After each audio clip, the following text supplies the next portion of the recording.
হিমালয় কন্যা নেপালকে যেমন দুহাত ভরে প্রকৃতি তার রূপ দিয়েছে, তেমনি মুখোমুখি করেছে ভয়াবহ এক বাস্তবতার।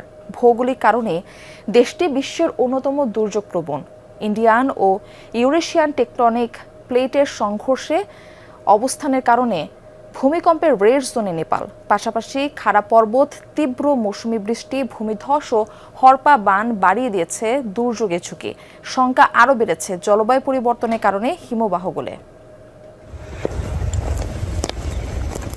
শুভ্র চূড়ার হিমালয় পর্বতমালার সৌন্দর্য দিয়েই নেপালের পরিচয়। বিশ্বের শীর্ষ 10 পর্বতশৃঙ্গের 8টির অবস্থান এই মানচিত্রে। হিমালয় কন্যা হিসেবে পরিচিত দক্ষিণ এশিয়ার দেশটি অবশ্য যুগ যুগ ধরে দেখছে মুদ্রার উল্টোপিঠ। দুনিয়ার অন্যতম দুর্যোগপ্রবণ দেশগুলোর একটি এটি। পরিসংখ্যান বলছে 1983 থেকে 2026 সালের এপ্রিল পর্যন্ত নেপালে ভূকম্পন, ভূমিধস, বন্যাসহ বিভিন্ন প্রাকৃতিক দুর্যোগে প্রাণ গেছে প্রায় 44,000 মানুষের। দেশটির 99% প্রশাসনিক এলাকায় কোনো না কোনো দুর্যোগের ঝুঁকিতে রয়েছে। এর মধ্যে বন্যা 63.6% আর ভূমিধস 59.7% এলাকাকে প্রতিনিয়ত চোখ রাঙাচ্ছে। কিন্তু কেন এত বেশি প্রাকৃতিক দুর্যোগপ্রবণ দেশটি?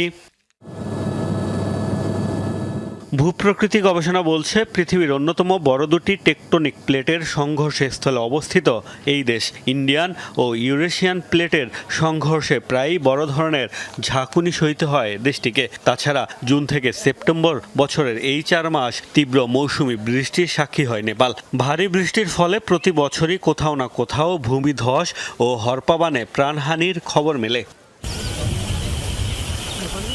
হিমালয় কন্যার আরেক উৎপাত খারাপ ভূপ্রকৃতির সাথে হিমবাহ হ্রদ বিস্ফোরণ। গত কয়েক দশকে দেশটিতে প্রায় 26টি হিমবাহ হ্রদ বিস্ফোরণ হয়েছে। 2020 সালের এক গবেষণায় নেপাল, তিব্বত ও ভারতের 3টি নদী অববাহিকায় 47টি বিপজ্জনক হিমবাহ হ্রদ শনাক্ত করা হয়। এর মধ্যে 21টি ছিল নেপালে। প্রায় ভূমিধস কিংবা হিমবাহ হ্রদ বিস্ফোরণের জেরে পানি, মাটি ও পাথর খাড়া ঢাল বেয়ে বিপজ্জনক গতিতে লোকালয়ে নেমে আসে। দেখা দেয় আকস্মিক বন্যা।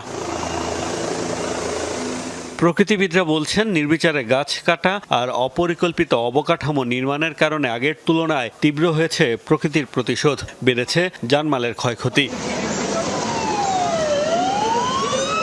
মোস্তফা মাহমুদ, যমুনা নিউজ।